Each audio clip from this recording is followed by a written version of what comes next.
Busy. Okay, it's 3 o'clock. Welcome everyone to the meeting of the Porter County Board of Elections. And can we start this meeting with the Pledge of Allegiance? I pledge allegiance to the flag of the United States of America and to the republic for which it stands, one nation, under God, indivisible, with liberty and justice for all. And as a roll call, let the record reflect that council persons Bang, Lowe, Chittister, Welter, and Bailey are present along with Board Attorney Monica Conrad. Move on to approval of the minutes. So moved. Second. All those in favor say aye. Aye. Opposed? Carries. Clerk's report. We need to decide on the time to start the central count machine. Last time it went a little bit longer than what, as far as like back folding and organizing the ballots and what we planned. So I was asking for the team to arrive around 12:30, 1 o'clock, and then perhaps start the machine at 5 p.m. That way, when the precincts are coming in with all of their data, we're ready to grab their sticks and start loading them. We load the all the central count information before we load the rest of it. It's like delayed, and all of our results were in by 8, but they could have been in and given to the public before that. That's a discussion for everyone to have You need to know today. sooner rather than later.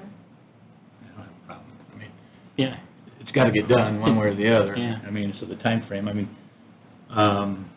this would be good practice for us for 2020 because we know Correct. 2020 is going to be the mother of all elections. So this will probably help us make a judgment for time for 2020. So if you think that, 1 o'clock is the time you want them there, and 5 o'clock start hitting the machine, I don't have a problem with that. I'll let them know, because they're starting to call and want to know what time they need to come in. Yeah, because even if you Monica, want do to we go need a earlier. motion to that effect? To make sure that, I think, yeah, I Start think it at would be 5. helpful, right? Mhm. okay, I'll make that motion. I'll second it. All those in favor say aye. Aye. Aye. Opposed? Motion carries. With the suggestion of the online campaign finance reporting, we did, myself and Sunday and Becky did a webinar, and they walked us through some pretty cool background of some of the campaign finance reporting. We're just waiting for the financial information to come through, but it looks like it'll be hugely beneficial not only to the office but also to the candidates and the PACs that are submitting information. They have wizards, so literally you don't skip ahead. You can save as you go. You can come back and do it again later. They have automated emails and text messages that go out reminding you, hey, it's due in 30 days, hey, it's due in 10 days, hey, it's due tomorrow. And then if we wanted to enforce a fine on that, it'll enforce the fine and say, hey, you owe us whatever because you had to turn in your paperwork. Or we can send them and say, hey, you're late, this should have already been turned in. Please come see us at the election board meeting. What kind of cost did you have? We don't have it yet. We did the webinar on Wednesday, and he said he'd have it to us at the latest early next week. So I'll forward it on as soon as I get it. Because reports are due on the 18th. Yeah, But we're not going to adopt it for this year. No, it would be adopted for 2020. For 2020. Yeah, they wouldn't have time to build. They have to take the state forms that we have and build it into their system. And then they also have it for those who want to do it old school and just upload the PDF. They can just do that. Instead of having to go through the wizard. But just like you said last time, the wizard will auto-populate the addresses and stuff that they used before. So it is very user-friendly. Yeah. Let's see. We have a date for the candidate information session. That is going to be held on October 5th here from 9 to 11. We have Kenner Taylor and Sarah Ferraro that's going to come do that, present that information to us for the candidate. It got a lot of positive feedback on Facebook, so hopefully we'll have quite a few people come on that Saturday morning. The classes for the poll workers have been set. Anyone who worked in the primary 2019 will take a refresher course and receive $25, and then all new poll workers will take the 3-hour class, and that will be $50. We are changing the inspector binder pickup a little bit. We're still going to have it on that Saturday morning, but we are also going to offer a last-minute hands-on tutorial for putting the equipment together that will have smaller amounts that are here. We'll do it every 15 to 20 minutes. That way, if somebody's getting here at the end of it, they can catch the beginning of it really quick. So somebody will be given a tutorial during that time.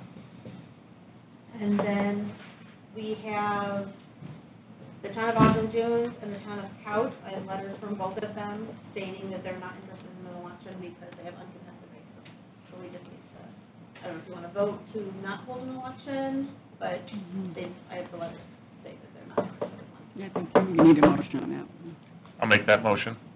Second. All those in favor say aye. Aye. Opposed? Carries. That's all I have for my report. Thank you. Director's report.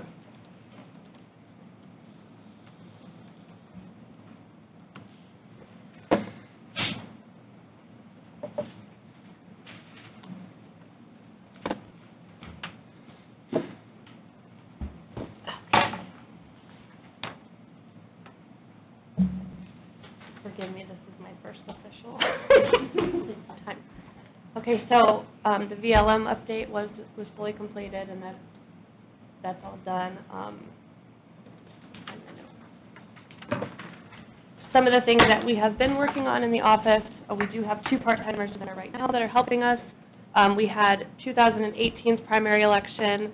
The primary and the general, the poll workers were never added into SCRS. So if we would go to add a voter or a worker right now, we could view their whole history of where they've worked and what they've done, so we can see they were a clerk 5 times. So it was just playing some catch-up. It was an old project. We got our girls to get that finished for us, so that was a big project. All the polling locations, we call each time to make sure that we have our date down on their schedule. So all the sites have been reserved again for Election Day. There's 18 nursing homes that we are using this time for travel board. So we call them in advance. We let them know what dates we tentatively have scheduled for them. We prepare packets, send them out registrations and absentee applications, and then they send it back to us so that we know when we go there which residents want to vote and which ballots we can prepare in advance for them. We've had quite a few lately. There's been a couple of people walking in daily that want to vote absentee. Our deadline to send out the absentees is Saturday, and we actually have it. What can be ready is ready now. There was 45 total that were going in the mail today. 3 of them were email, and even today we were still having people walk in, so it's not a huge number, but it's not bad either. We're also working on preparing a postcard so that we can mail it out to candidates that have open committees or prospective candidates, just for the information session. We want to get it out in the mail as well, because right now it's on Facebook. We can go down our candidate list of who has open committees, go through the regular parties, the treasurers, whoever, to let them know, too, that we're having the information session and this is the times and places. I don't know if we were going to discuss the disclaimer. Yes. Like a shortened version? Yeah, we'll give you a short version Okay. of that. We counted, there's 118 that have open committees right now, not including regular parties or PACs. So there's a large number of people that just report regularly right now that this could help. We've been working on truck rental agreements. Right now I've been talking to Penske and Budget, and they're kind of competing on prices because Penske originally had told us that they can't work with government agencies due to an audit. Well, Penske is who we had been using for the last many years. So right now they're both kind of getting us quotes to see who can beat what. We're at about a $500, $550 a truck for a week, looking at 8 trucks this time. We're also going to be renting a van for the delivery to all the classes, so we're not borrowing the coroner's van this time. So we'll have that, and that'll make it a lot easier. A new thing that just changed July 1st as well is it's now required that we have to send a bipartisan team for the delivery of election equipment. So our highway workers that usually drive our rental trucks, I've been getting names of who's going to be driving which truck on which route, who's going to be riding with them, because if they are both registered and vote one party, we want to send an employee of ours of the opposite party. So just a little bit more planning on that end.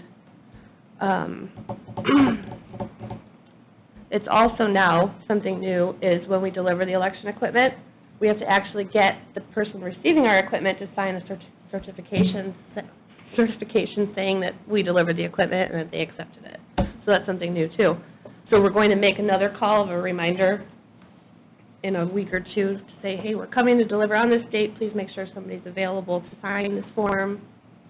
Sometimes it's a janitor that does it. Should have the e-poll book data ready to burn next week, hopefully. We've been going through the poll worker manuals, updating the PowerPoint, there's new forms now that are not good anymore, so the assistance forms that we had in all the packets for Election Day are now not good. So that's just a brief listing of, what we've been doing from day to day. On top of registrations, we still have people registering every day and our online hopper and whatnot. We also we completed the mailer of notifying everyone of their voting location changes. That was sent out and done. And then last thing, we were just going to try to get the public outreach with Facebook. We're going to create a post, and you can do it for $10 a day I can't think of the word, it boosts it. So you pay a max of $10 a day, and it'll be an ad on Facebook instead of just a post. So it reaches a lot more people. So we're going to do that before early voting starts, too, so people can see it online as well. These are the dates, these are the locations, and early voting starts on this date. That's about all. Listen, I have some. How are the inspectors paid if they work multiple precincts?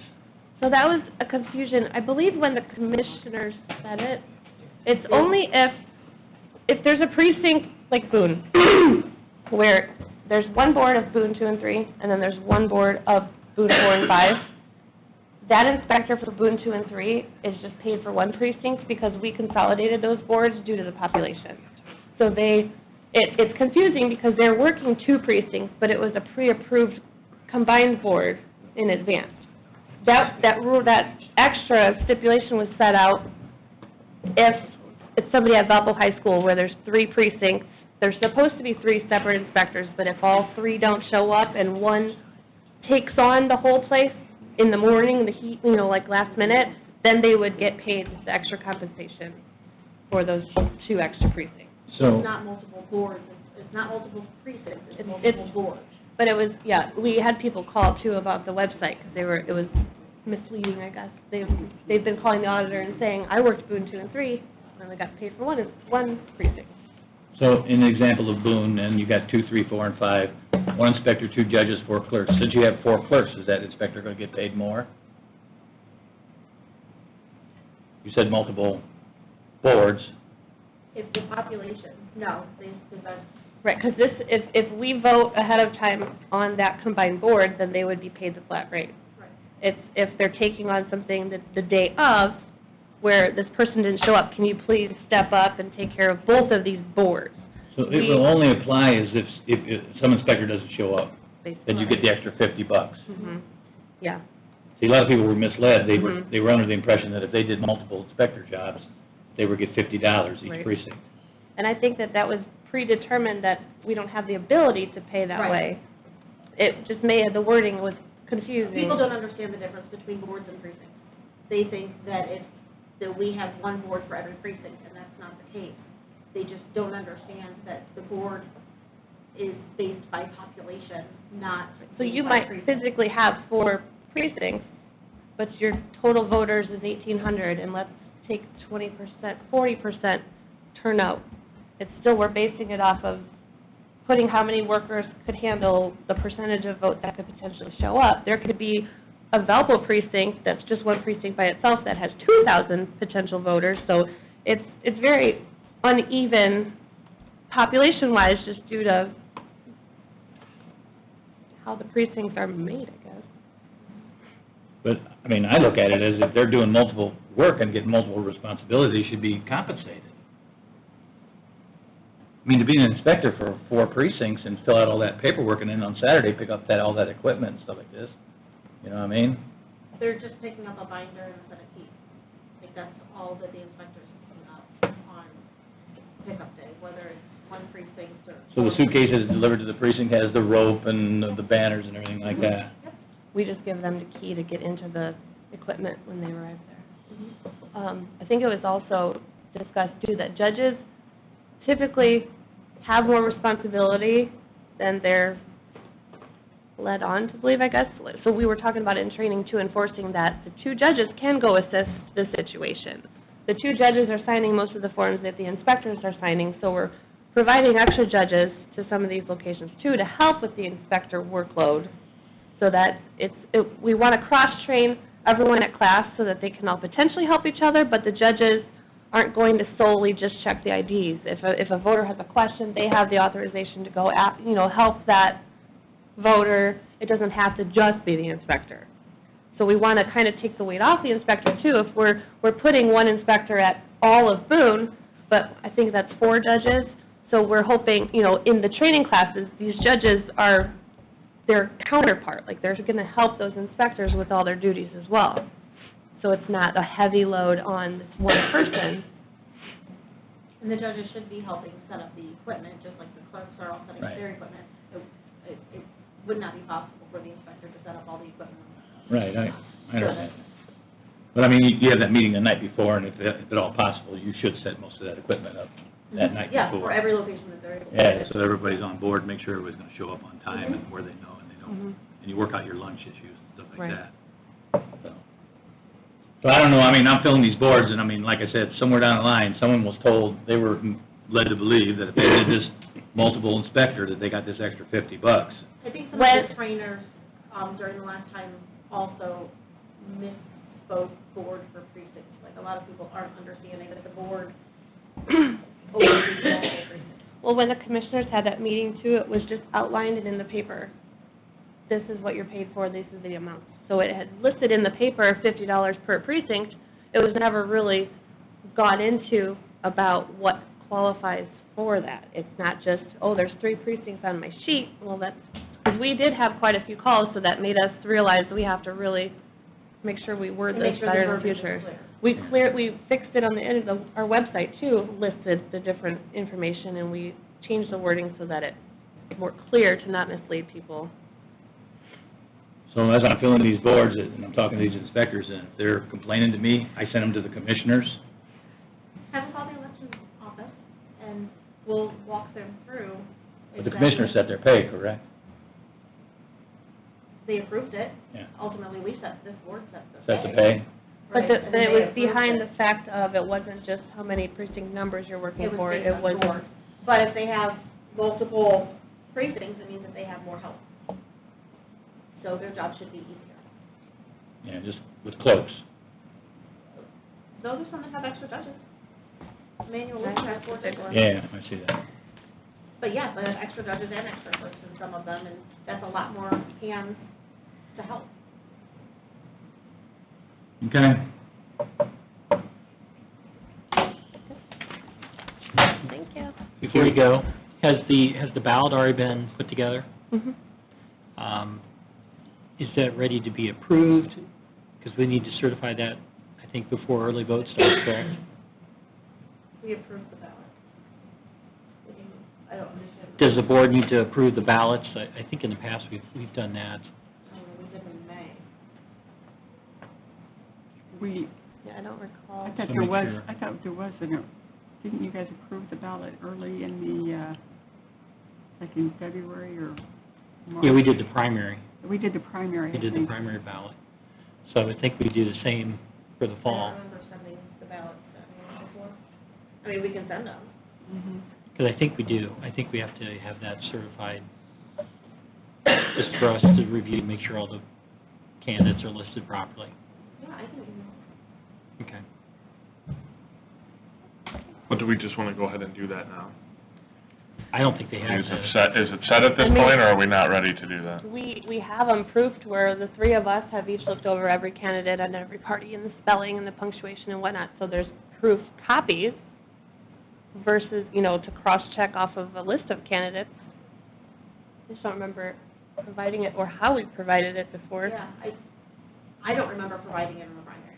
If it's been provided in the past, then I wasn't told about it in the primary. Yeah, I think we, I don't know that we actually reviewed it in the past. I think it was just that there was confirmation that it had been proved that it was correct, and then the election board made a motion Yeah, to because certify it. we I had think that to was how it was certify handled. the coding and all that, and that's the form that we send, Yeah. but it's not an election. I mean, it can be. I mean, if you guys are interested in seeing the ballots, I think it took me an hour to look through them. But Becky can run downstairs and grab them real quick. I just want to make sure we've got everything pre-approved because we're coming up on early vote here in about 10 days, so, we want to make sure we've got everything if you need our approval. So, Yeah, because I don't have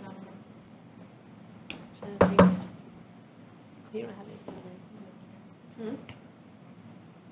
to find where they are. Just approve it, authorize Jessica that if there is some changes that need to be made, that she notify the authorize board. them. Yeah, make the motion. We can do that too. That would be pretty simple. Just because we're coming up on that deadline, if the board is supportive of this, I say, why don't we go ahead and we'll have Becky bring them in here and we'll review them quickly, but why don't we go ahead and pass a motion to approve them, and if they're, approve the ballot. If there are any changes, I'd also, in that same motion, authorize Jessica to go ahead and do that, if she could just notify us if there's any changes that need to be made after the fact, since it sounds like we're still in the review process. So that'll be my motion. For a second. Yeah, I can second. All those in favor say aye. Aye. Opposed? Carries. Are we moving on? I think we're good. Unfinished business, campaign finance reports. No update from last one. I don't know if you guys want to keep this on there, because we still have one that we can't do anything with. It's the only one that's been, we can keep saying no update, but it might change again, come October, Aren't we reaching the time frame where it's automatically, not till next year. Yeah, but that's the one we have to wait. okay. So I thought it was this year. Yeah. Okay. Polling locations and polling board approval. The commissioners, at their last meeting, approved the polling locations. We just need to again verify them and approve the boards. So that was mailed out, had all the locations and then how many people will make up each board at each location. So that should have been in your packet earlier this week. I'm good. I'll make that motion. Second. Yeah, she sent that earlier. All those in favor say aye. Aye. Opposed? Carries. Announcements, our next meeting is October 17th, 2019 at 3 p.m. Do we have any other upcoming deadlines? The deadline for the chairman to submit their written recommendation for early vote central count is tomorrow. The last day to mail the approved absentee ballots is Saturday. Voter registration ends on October 7th. We have a public test for the equipment, which is set for October 4th. I'll get the time to you guys, but currently it's October 4th, and it'll be in the equipment room again, just like it was last time. Early vote begins on October 8th, and then we have travel board opening on October 17th. But the other big thing that we have come out is our budget hearing with the county council is on October 7th. If anybody would like to join me, more than welcome.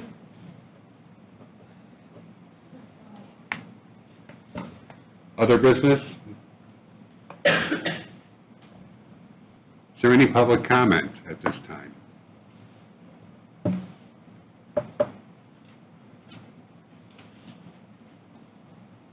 This time, we'll adjourn the meeting.